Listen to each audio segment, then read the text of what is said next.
Salam persaudaraan Indonesia. Salah satu tugas panggilan umat Kristen adalah memberikan pertanggungjawaban akan iman dan pengharapannya dalam Kristus, yang dalam konten ini saya sebut dengan apologia iman. Ya, salah satu isu atau pernyataan yang sering disampaikan oleh saudara kita umat lain, yaitu umat Islam, yang berkaitan dengan Alkitab atau kitab suci orang Kristen. Mereka mengatakan, mungkin juga saudara-saudara, Bapak Ibu sering mendengar bahwa Alkitab atau kitab sucinya umat Kristen itu menubuatkan kedatangan Nabi Muhammad. Ya. Sebenarnya sebagai orang Kristen tidak perlu mencampuri kepercayaan umat Islam saudara kita, tapi karena ini menyangkut tentang Alkitab, isi Alkitab, makanya perlu saya memberikan tanggapan, yaitu temanya adalah apakah benar Alkitab telah menubuatkan kedatangan Muhammad. Adapun setelah saya pelajari, paling tidak ada dua ayat kitab suci umat Islam, yaitu dalam Al-Quran, yang menjadi alasan bahkan mendorong mereka untuk mencari ayat-ayat Alkitab yang dianggap, diyakini menubuatkan kedatangan Nabi Muhammad, yaitu adalah Quran surat 7 ayat 157, yang terjemahannya begini: orang-orang yang mengikuti Rasul, Nabi yang ummi yang mereka dapati tertulis dalam Taurat dan Injil yang ada di sisi mereka. Surat 7 ayat 157. Satu lagi adalah ayat Al-Quran yang sering mereka kutip untuk mengklaim bahwa Alkitab menubuatkan kedatangan Nabi Muhammad adalah, yaitu surat atau Quran surat 61 ayat yang 6. Terjemahannya begini, saya baca ya. Dan ketika Isa putra Maryam berkata, "Hai Bani Israel, sesungguhnya aku adalah utusan Allah kepadamu, membenarkan kitab yang turun sebelumku, yaitu Taurat, dan memberi kabar gembira dengan datangnya seorang rasul yang akan datang sesudahku, yang namanya Ahmad atau Muhammad." Dari dua ayat kitab suci umat Islam ini, ya, mereka terus terdorong, termotivasi, berusaha mencari ayat-ayat dalam Alkitab. Mana ayat Alkitab yang menubuatkan atau memberitahukan sebelumnya kedatangan Nabi Muhammad? Ya, tadi sekali lagi adalah dua ayat itu adalah, yaitu surat 7 ayat 157 dan juga surat 61 ayat yang ke-6. Di satu pihak, kita juga sering dengarkan begini, bahwa umat Islam mengatakan Alkitab orang Kristen itu sudah tidak otentik lagi, tidak asli lagi. Tapi di pihak lain, mereka selalu mencari ayat-ayat tertentu untuk ya menjadi ayat yang mereka anggap mendukung atau menubuatkan kedatangan Nabi mereka, Nabi Muhammad. Yaitu dua ayat itu adalah dari kitab Perjanjian Lama, yaitu kitab Ulangan 18 ayat yang ke-15 dan 18, dan juga adalah dari kitab Perjanjian Baru, yaitu Injil Yohanes pasal 14, 16, dan juga ayat-ayat berikutnya. Ya, ini yang sering kali dikutip, karena itu saya akan memberikan penjelasan yang sederhana, karena saya selalu berusaha memberikan penjelasan dengan semudah mungkin. Ya, yang pertama adalah tentang ayat yang mereka kutip, yang mereka katakan atau nyatakan adalah menubuatkan kedatangan Muhammad sebagai nabi. Yang pertama dalam Ulangan pasal 18 ayat 15 dan juga 18. Seorang nabi dari tengah-tengahmu, dari antara saudara-saudaramu, sama seperti aku, akan dibangkitkan bagimu oleh Tuhan Allahmu. Dialah yang harus kamu dengarkan. Seorang nabi akan kubangkitkan bagi mereka dari antara saudara mereka seperti engkau ini. Aku akan menaruh firmanku dalam mulutnya. Dan ia akan mengatakan kebenaran kepada mereka segala yang kuperintahkan kepadamu. Ya, saya mau jelaskan secara sederhana ayat ini, yaitu apa yang dimaksud oleh Musa dalam ayat Ulangan pasal 15 ayat 18 ini, yaitu adalah bahwa Tuhan berjanji menubuatkan kepada umat Israel melalui Nabi Musa akan membangkitkan seorang nabi seperti Musa dari saudara-saudara umat Israel. Ya, di sini kata saudara atau saudara-saudara dalam ayat ini menunjuk kepada umat Israel. Ini bisa kita bandingkan nanti dengan Ulangan 17, 14, ayat 15, pasal 15, 12 dan seterusnya. Sekarang yang menjadi pertanyaan bagi kita, kalau ayat ini Ulangan 18 ayat 15 dan juga ayat 18 ini, yang dimaksud oleh Musa adalah Nabi Muhammad. Pertanyaannya begini, apakah Nabi Muhammad berasal dari saudara umat Israel? Tentu tidak. Ya, tentu tidak. Ya. Dan kalau misalnya kita menerima pendapat yang mengatakan ini misalnya bahwa Nabi Muhammad adalah keturunan Ismail, seperti dipercaya oleh saudara-saudara kita Muslim pada umumnya, yaitu Ismail adalah putra Abraham, atau yang sering juga disebut saudara kita umat Muslim adalah Nabi Ibrahim dari istrinya yaitu bernama Hagar. Maka sebenarnya Ismail adalah paman Yakub dan bukan saudara dari Yakub, yaitu yang Yakub ini adalah yang melahirkan bangsa Israel, atau sering disebut Yakub adalah bapak dari Bani Israel, yang sekarang adalah dikenal dengan bangsa Israel. Jika umat Islam mengklaim Nabi Muhammad adalah seperti Musa, yang sering juga disampaikan alasannya atau dalilnya adalah, ya Musa kan menikah, memiliki putra, juga Musa berperang. Kalau itu disamakan, kalau begitu sama dengan Musa dengan Nabi Muhammad. Punya istri, punya putra, berperang juga. Kalau klaim itu kita lihat, berarti bisa diterapkan klaim itu kepada hampir semua nabi ya. Punya istri, punya putra, juga berperang, walaupun tidak semua ya berperang. Jadi bukan hanya kepada Muhammad ya.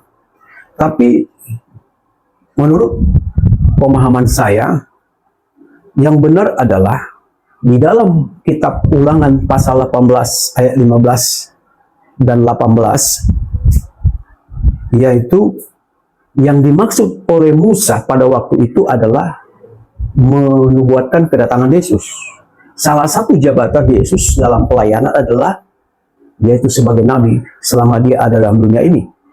Ini bisa kita lihat dari Injil Yohanes pasal 5:46, yaitu Yesus sendiri mengatakan begini, sebab jika kamu percaya kepada Musa, tentu kamu akan percaya juga kepadaku. Sebab ia atau Musa telah menulis tentang aku, kata Yesus. Jadi jelas kita tahu ini yang dibuatkan sebenarnya situ oleh Musa. Jadi pakai Tuhan dalam Ulangan 18 ayat 18 itu adalah Yesus. Ya, yaitu salah satu jabatan Yesus dalam pelayanan selama ini adalah sebagai nabi. Kemudian hal ini juga bisa kita lihat dalilnya begini. Di dalam Kisah Para Rasul pasal 3 ayat 17 sampai 26 dan juga ayat-ayat selanjutnya tentunya atau pasal berikutnya. Ya, di situ dijelaskan bahwa Yesus Kristus adalah penggenapan dari pernyataan Nabi Musa yang ditulis dalam Ulangan pasal 18, 15, 17. Ini jelas, yaitu di dalam Kisah Rasul pasal 3, 17 sampai 26 dan juga pasal-pasal selanjutnya. Itu jelas. Kemudian adalah dapat kita tegaskan atau saya tegaskan begini, bahwa Nabi Muhammad bukanlah saudara Bani Israel atau bangsa Israel. Ya, bangsa Israel atau Bani Israel adalah keturunan Nabi Yakub yang adalah anak dari Ishak.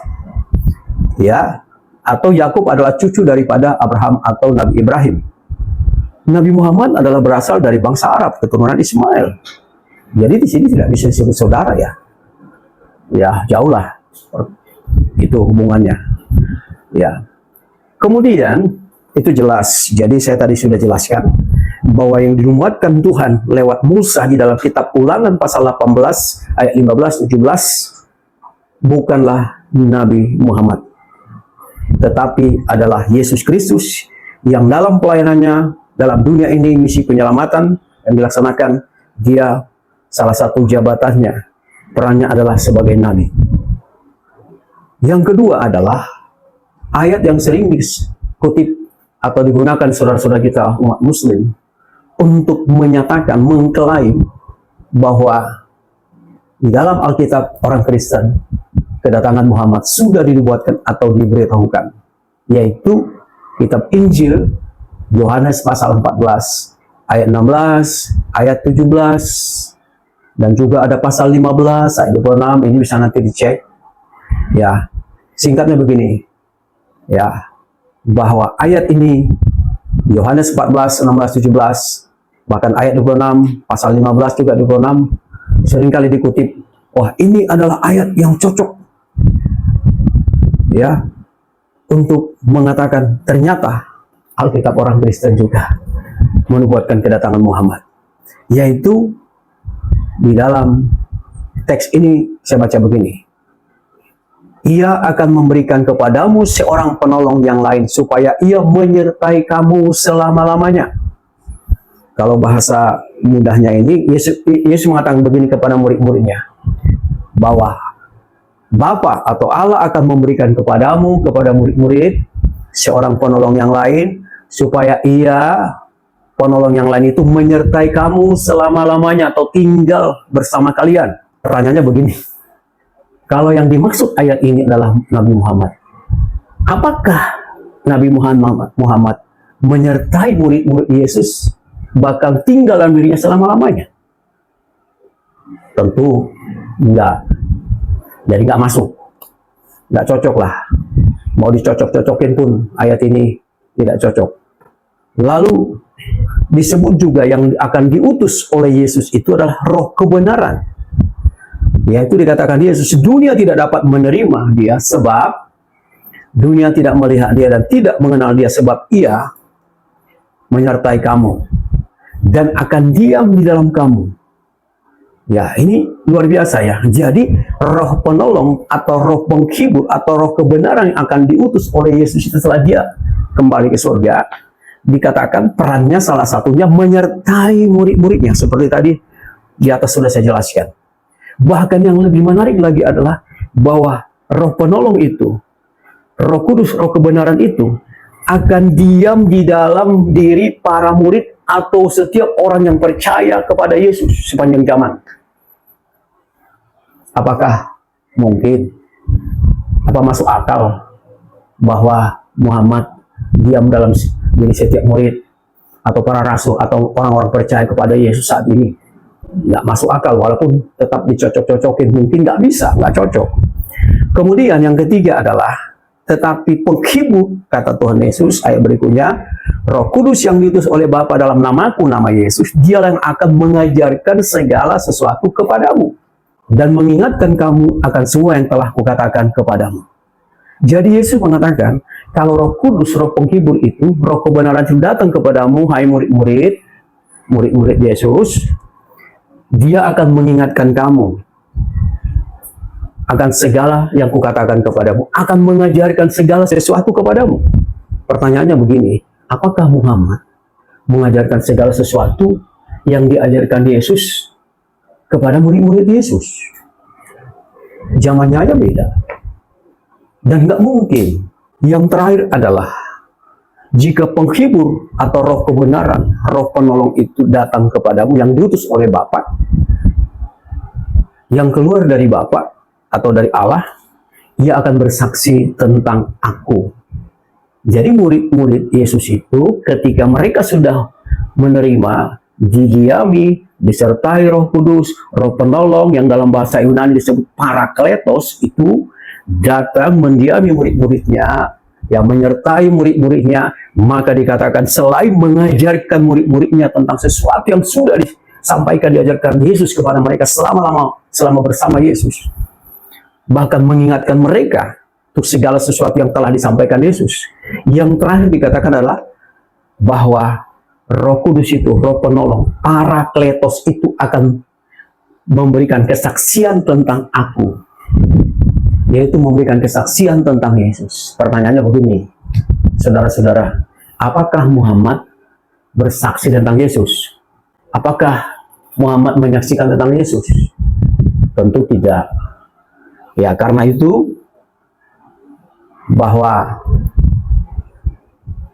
kalau itu dicocok-cocokkan ayat ini, Injil Yohanes pasal 14, ayat 16, ayat 17, dan juga ayat yang berkaitan dengan itu, tidak cocok. Karena kita lihat, Roh Kudus, Roh Penolong, Roh Kebenaran, jelas bahwa Roh itu Roh Penauma, ruah, bukan manusia, bukan pribadi. Ya, kalau manusia, katakanlah itu Nabi, nggak mungkin menyertai murid-murid Yesus, mendiami murid-murid Yesus, mengajarkan apa yang menjadi pengajaran Yesus, saksi tentang Yesus. Yang sampai sekarang janji itu sudah digenapi dan menyertai, mendiami orang-orang percaya kepada Yesus. Sekarang ada jumlah orang Kristen di dunia ini, umat Kristen, menurut data yang terakhir saya tahu 2,3 miliar. Apakah seorang nabi menyertai mereka ini, mendiami mereka ini, mendiami semua kaum umat Kristen? Nggak mungkin, kan nggak masuk akal kan? Sekalipun tetap dicocok-cocokkan ayat ini, nggak cocok juga, nggak masuk. Karena itu, saya mau katakan begini, bahwa Alkitab, kitab sucinya orang Kristen, baik perjanjian lama maupun perjanjian baru, tidak ada satupun ayat yang mengarah atau menunjuk suatu pernyataan bahwa Alkitab orang Kristen menubuatkan kedatangan Nabi Muhammad. Tidak ada ayat itu. Bahkan Yesus mengatakan begini, aku adalah Alfa dan Omega. Berarti dia yang awal, dia yang akhir. Jadi nggak ada tempat, nggak ada ruang untuk nabi lain. Yesus yang mengawali, Yesus yang mengakhiri. Dia adalah Alfa Omega. Ya, jadi ini sesuatu yang penting. Karena itu, saya katakan tadi sekali lagi, bahwa Muhammad ya tidak mungkin menyertai, mendiami orang-orang percaya, termasuk umat Tuhan, umat Kristen yang percaya kepada Yesus. Dan juga tidak pernah saya dengar bersaksi, ya istilahnya Yesus sudah naik ke surga. Ya, Roh Kudus itu, Parakletos itu, Roh Penghibur, Roh Kebenaran, Roh Penolong itu nyata tetap berkarya sekarang. Karena Roh tidak dibatasi oleh ruang dan waktu. Dia bekerja di dunia ini, juga bekerja dalam kehidupan orang Kristen, bahkan bersaksi tentang Yesus yang sudah mati, yang sudah bangkit dari kematian, yang naik ke surga dan akan datang kembali. Setiap orang percaya kepada Yesus akan menerima pengampunan dan keselamatan, hidup yang kekal. Tidak ada orang Kristen atau orang jadi pengikut Yesus karena terpaksa atau iming-imingin. Itu semua karena Roh Kudus yang bekerja. Itu yang disebut dengan Parakletos. Kalau di satu pihak ada juga, saya katakan istilah saya kata, bukan Parakletos ya yang diutus oleh Yesus, tapi Periklutos, yaitu orang terpuji. Ya, jauh Parakletos dengan Periklutos. Ya, Parakletos itulah menunjuk kepada Roh Kudus, Roh Penghibur, Roh Kebenaran itu sendiri.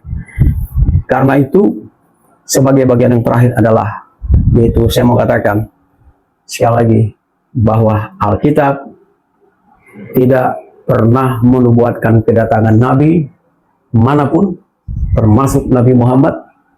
Tidak ada satu ayat. Dan apa yang dikatakan Musa dalam kitab Ulangan pasal 18, 15, dan 18 itu adalah yang dimaksud adalah Yesus, yang adalah salah satu perannya adalah sebagai Nabi selama dia melayani dalam dunia ini. Yang kedua, dalam Yohanes pasal 14, ayat 15, 16, 17, bahkan juga ayat yang lain, yang dimaksud Yesus akan diutus setelah dia kembali ke surga, bukanlah manusia, tetapi adalah Parakletos, Roh Kudus, Roh Penolong, Roh Kebenaran itu sendiri, yang mendiami, menyertai, orang percaya kepada Yesus, mengajarkan firman Tuhan kepada orang percaya. Bahkan Yesus mengatakan sebelum dia naik ke surga, aku akan menyertai kamu senantiasa. Kalau orang udah mati, apakah mungkin menyertai orang Kristen, orang percaya? Karena itu, saya memberikan penjelasan ini, kiranya Roh Kudus menolong saudara yang mendengar ini juga semakin yakin bahwa Yesus adalah yang awal dan yang terakhir. Tidak ada ruang nabi yang lain kecuali Yesus yang menjadi jalan keselamatan ke surga. Selamat untuk semua, Tuhan memberkati.